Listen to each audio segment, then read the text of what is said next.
गोगोल part 1 का link नीचे description में है। अगर आपने वो नहीं देखा तो अभी जाके देखिए, वरना ये पार्ट थोड़ा कंफ्यूजिंग लगेगा क्योंकि कहानी वहीं से कंटिन्यू होती है। मूवी की शुरुआत में हमें बोगदाना और उसके बॉयफ्रेंड पेत्रो को दिखाया जाता है जो छुप छुप के मिल रहे हैं। दोनों ही शादी करना चाहते हैं, लेकिन बोगदाना उसे बताती है कि उसके पिताजी जल्द ही शहर जाकर कोई अमीर आदमी ढूंढने वाले हैं। ये सुनते ही पेत्रो को बहुत गुस्सा आता है, लेकिन तभी बोगदाना की बहन दारिनका वहां आ जाती है जो खेत की तरफ जा रही होती है, जिससे घबराकर पेत्रो वहां से जाने के लिए कहता है। लेकिन जाने से पहले वो बोगदाना से वादा करता है कि वो जल्द ही बहुत सारे पैसे कमा के उसे लेने आएगा और वो दोनों जल्द ही शादी करेंगे। दारिनका खेत में अपने दोस्त इसाक से मिलती है जो बकरियां चरा रहा होता है। दोनों एक दूसरे को पसंद करते हैं। वहां बैठकर दोनों बातें करने लगते हैं और देखते ही देखते रात हो जाती है। अचानक एक बकरी वहां से जंगल की तरफ भागती है और दोनों उसे पकड़ने के लिए जंगल में चले जाते हैं। वहां दारिनका अचानक गिर जाती है और इसाक उसे उठाने जाता है। तभी एक भयंकर हादसा होता है और एक हरे रंग की रोशनी के साथ इसाक वहीं बेहोश हो जाता है। दूसरी तरफ निकोलाय अपने मरे हुए सीनियर याकू के सामान की तलाशी ले रहा होता है। उसको और उसके साथियों को उस बॉक्स में याकू की लिखी हुई कई रिसर्च फाइल्स मिलती है। उन फाइल्स में एक टाइमलाइन थी जिस पर हॉर्समैन ने किस डेट में किस लड़की को मारा था, लेकिन आने वाले 2 दिन की भी एक डेट थी। निकोलाय को उसी बॉक्स में अपने बचपन की एक फाइल भी मिलती है जिसे वो छुपा के रखता है। उनकी तहकीक से पता चलता है कि हॉर्समैन गांव में तभी किसी लड़की को मारता है जब कोई त्योहार होता है, क्योंकि उस समय इविल स्पिरिट की ताकत बढ़ जाती है। अगले दिन गांव में एक जादूगर आता है जो एक हंटर है और लोगों की आत्मा छीन लेता है। गांव का प्रीस्ट पुलिस हेड अलेक्जेंडर के पास जाता है, लेकिन अलेक्जेंडर उसे अरेस्ट करने से मना कर देता है क्योंकि उनके पास कोई प्रूफ नहीं था। दारिनका रात भर घर नहीं लौटती, इसीलिए बोगदाना और पेट्रो निकोलाई के पास मदद के लिए आते हैं। इसी दौरान बोगदाना के फादर आ जाते हैं और पेट्रो को देखकर भड़क जाते हैं। उसे कहते हैं कि वो अपनी बेटी किसी गरीब को नहीं देगा। निकोलाई उन्हें शांत करता है और दारिनका के फादर उन्हें अपनी बेटी को ढूंढने की रिक्वेस्ट करते हैं। निकोलाई समझ जाता है कि आने वाले 2 दिन बाद त्योहार है, इसीलिए हॉर्समैन ने ही दारिनका को किडनैप किया होगा, लेकिन वो अभी भी जिंदा होगी। जब सब लोग चले जाते हैं तब निकोलाई का नौकर याकीम उसे जादूगर से सावधान करता है क्योंकि वो निकोलाई जैसे पावरफुल लोगों की आत्मा ले लेता था। इसी बातचीत के दौरान घर के बाहर लीजा दिखाई देती है। लीजा निकोलाई को बताती है कि उसे एक अजीब लड़की का विजन आ रहा है और वो उसे निकोलाई से दूर रहने की वार्निंग देती है। निकोलाई समझ जाता है कि ये ओक्साना है जो लीजा और निकोलाई के बढ़ते रिश्ते से जेलस हो रही है। तभी इसाक घबराए हुए वहां पहुंचता है। वो कुछ ठीक से बता नहीं पाता। इसके बाद अलेक्जेंडर गांव वालों की मदद से दारिनका को ढूंढने के लिए जंगल जाता है। रास्ते में निकोलाई को ओक्साना दिखाई देती है जो सिर्फ उसे ही दिखती है। वो उससे कहता है कि लीजा को परेशान ना करे। इस बात पर ओक्साना को बहुत गुस्सा आता है और वो उससे कभी ना मिलने की धमकी देकर चली जाती है। इन दोनों की बातचीत एलेक्सी देख लेता है और उसे निकोलाई पर शक होने लगता है। जंगल में लोगों को कुछ बड़ी हड्डियां मिलती है। सब सोचते हैं कि ये दारिनका की लाश है, लेकिन डॉक्टर बताता है कि ये बकरी की हड्डियां है। तभी निकोलाई को एक विजन आता है जिसमें एक चमकता हुआ लाल फूल और हॉर्समैन दिखाई देता है जो एक लड़की को मारता है। निकोलाई को होश आने के बाद वो सबको बताता है कि दारिनका अभी भी जिंदा है क्योंकि हॉर्समैन उसे त्योहार वाले दिन ही मारेगा। निकोलाई अपने घर पर अपनी पर्सनल फाइल पढ़ता है। फाइल में लिखा होता है कि निकोलाई के अलावा उसके माँ बाप के 6 और बच्चे थे, लेकिन सब पैदा होते ही मर गए थे। निकोलाई सबसे कमजोर था जो एक मिस्टीरियस तरीके से बच गया था और उसे द डार्क वन कहा जाता था। ये पढ़कर उसे फिर से एक विजन आता है जिसमें वो एक वाटरफॉल के पास होता है जहाँ उसे वही लाल फूल दिखाई देता है। फूल की बूंदें पानी में गिरती है और पानी के नीचे का सारा पानी सोना बन जाता है। फिर वहाँ एक लड़की को आग लगा के मार दिया जाता है। इन सब विजन से कंफ्यूज्ड होकर निकोलाय ओक्साना से मिलने के लिए फोन पर जाता है। बहुत मनाने के बाद वो उसकी मदद करने के लिए मान जाती है। निकोलाय उससे उस ऑटोमन वाले फ्लावर के बारे में पूछता है। ओक्साना उसे बताती है कि उसे ब्लड फ्लावर के नाम से जाना जाता है, जो साल में सिर्फ एक बार खिलता है।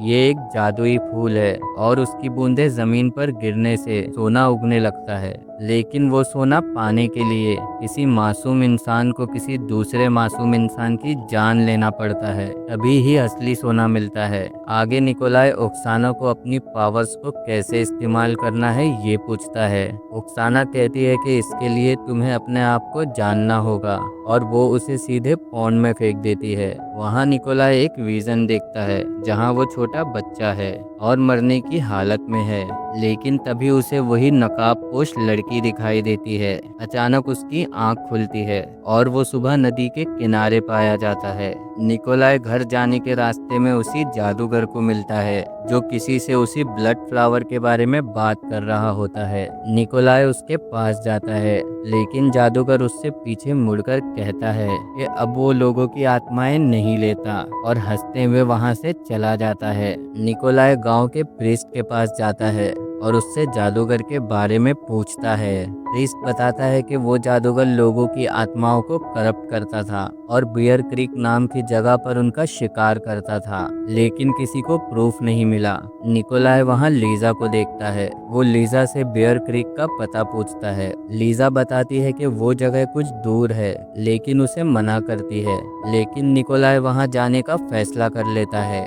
निकोलाय अपने आदमियों को साथ ले जाने को कहता है, लेकिन वो लोग मना कर देते हैं क्योंकि वो एक खतरनाक जगह थी। वो अकेला ही कुछ हथियार लेकर बियर क्रीक की तरफ निकल पड़ता है। रास्ते में कुछ लड़कियां खेल रही होती है। उनमें से एक लड़की निकोलाय को पकड़ लेती है, लेकिन वो वहां से निकल जाता है।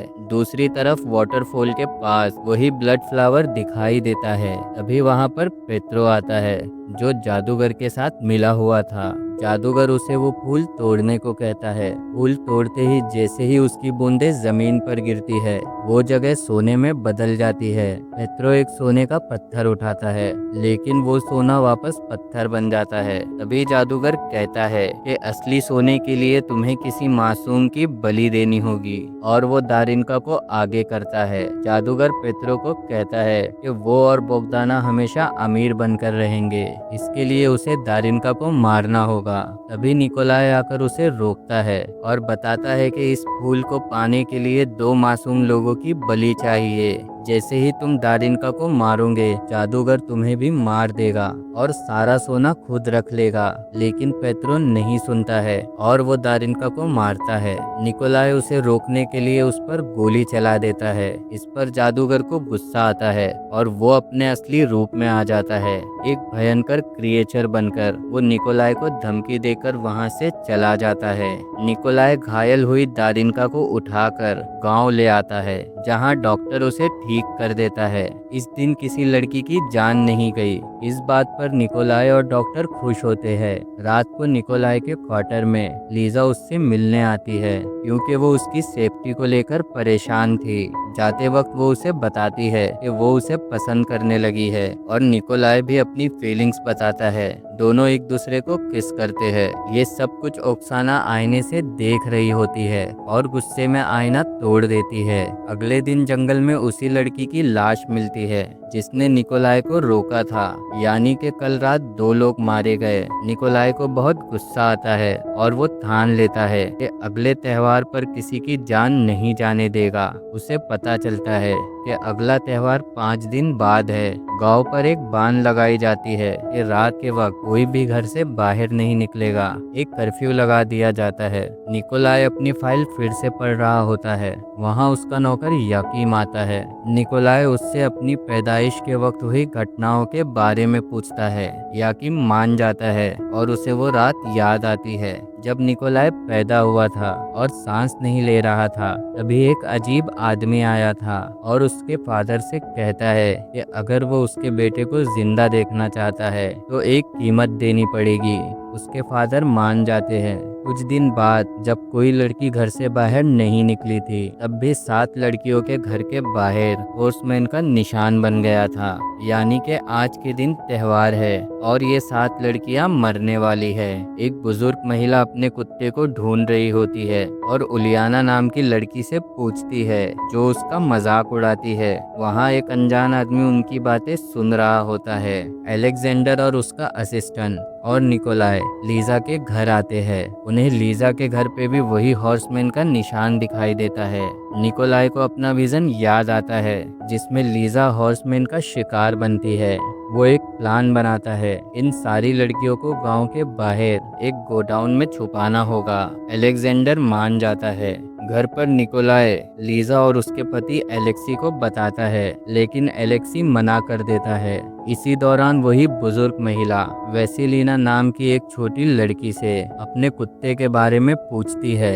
वेसिलीना को कुत्ते की आवाज सुनाई देती है और वो उलियाना के घर के अंदर देखती है। वहाँ वो देखती है कि उलियाना किसी जादू से कुछ कर रही है और वो कुत्ता भी अधमरा हुआ पड़ा है। वेसिलीना डरकर वहाँ से भाग जाती है और अपने पिता वाकुला को सब कुछ बताती है। वाकुला ये बात निकोलाई को बताता है। निकोलाई को लगता है कि उलियाना हॉर्समैन के साथ मिली हुई है। वो तुरंत उसके घर जाता है, लेकिन वहाँ पहुँचते ही वो लोग देखते हैं कि वो अनजान आदमी उलियाना की हत्या करके भाग रहा है। निकोलाई को फिर से विजन आते हैं और वो बेहोश हो जाता है, जिससे वो हत्यारा भाग जाता है। जब सब लोग वहां पहुंचते हैं तब पता चलता है कि उलियाना को एक रिचुअल के तहत मारा गया है, जो विचिस को मारने के लिए इस्तेमाल होता है। निकोलाई पर शक किया जाता है। उलियाना की लाश को डॉक्टर के पास भेजा जाता है, जो बताता है कि उसका दिल अभी भी धड़क रहा है।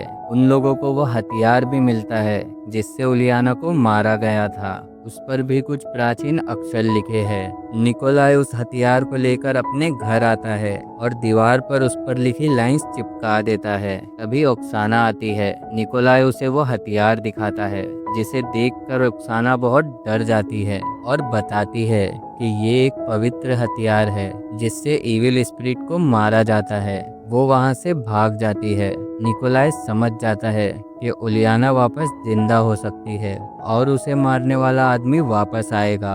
निकोलाई अलेक्जेंडर से बात करता है और दोनों डॉक्टर के क्लिनिक पर छुप जाते हैं। थोड़ी देर बाद वो किलर, जिसका नाम खोमा है, वापस आता है और दोनों उसे पकड़ लेते हैं। पूछताछ करने पर खोमा बताता है कि वो विचिस को हंट करता है, जो इंसानों को मारती है। वो उलियाना के पीछे कई टाइम से था। वो बताता है कि जो लाइंस उसने लिखी है वो एक मंत्र है जो विचिस को कमजोर करता है। इस दौरान वो अपनी रस्सी छुड़ा लेता है और निकोलाई को ही बंदी बनाकर अलेक्जेंडर को जेल में बंद कर देता है। खोमा निकोलाई की मदद मांगता है, ये कह करके उलियाना उस हॉर्समैन के साथ मिली हुई है। निकोलाई मान जाता है और दोनों इलियाना की लाश को लेकर चर्च में रिचुअल परफॉर्म करने जाते हैं। वहाँ खोमा बताता है कि वो वी नाम के एक शैतान को पकड़ना चाहता है, जो उलियाना जैसी विचिस को पावर देता है। उलियाना को मारने पर वो वी को बुलाएगी। वो एक जादुई सर्कल भी बनाता है। खोमा रिचुअल शुरू करता है और उलियाना वापस जिंदा हो जाती है, लेकिन अपने असली वीच के रूप में। दूसरी तरफ हॉर्समैन